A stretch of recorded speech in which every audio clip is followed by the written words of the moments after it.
Have you ever blocked a certain move, but when you think you have an opportunity to mash out, you get hit anyway? Or maybe you throw out a move, but your opponent somehow knows exactly the right attack to punish for huge damage? Well, here's where that comes from. Every attack has three parts: the time it takes for the move to come out, called the startup, the time that the actual hitbox is out, and the time it takes to recover before you can act again, called the end lag. You might already intuitively know all this, but this is frame data. Every fighting game is locked to 60 FPS. This means that one frame in a fighting game is 1/60th of a second, and these frames are used as a measure of time. That's frame data. Frame data is the information about a move's timing. It is the data of the frames. Here's a couple simple, practical ways to use it. If you look here, I have Ryu set to block.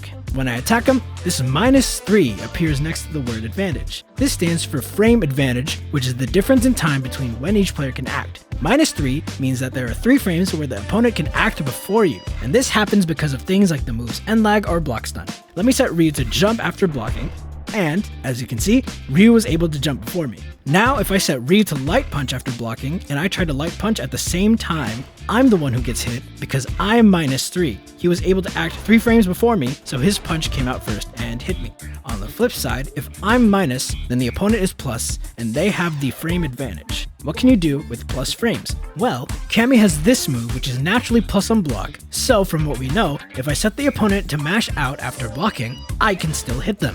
This is what's known as a frame trap. It is a trap that uses frame advantage to catch your opponent mashing, and if it lands, it can lead to devastating damage. So, be careful about when you choose to mash out. Frame traps exist in all fighting games, and it has a drastic effect on what each player can do and when each player can act. Alright, for this next part, we're in Tekken 8.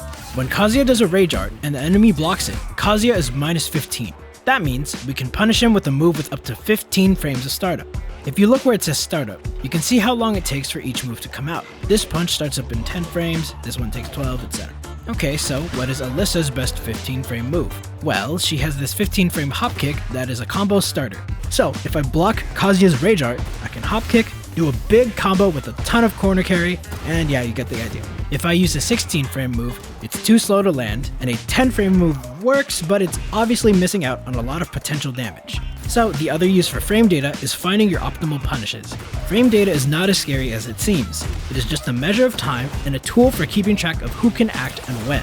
Just from playing by feel, I'm sure you already knew intuitively when you can act, what moves you can punish, etc., but now you have the knowledge of how all that stuff works and can get even better at that. This information is already available to you in the training mode of your favorite game, so go use it. And remember, don't mash against the plus move. Oh, yikes. Ooh. Okay, well, at least you know why you got hit.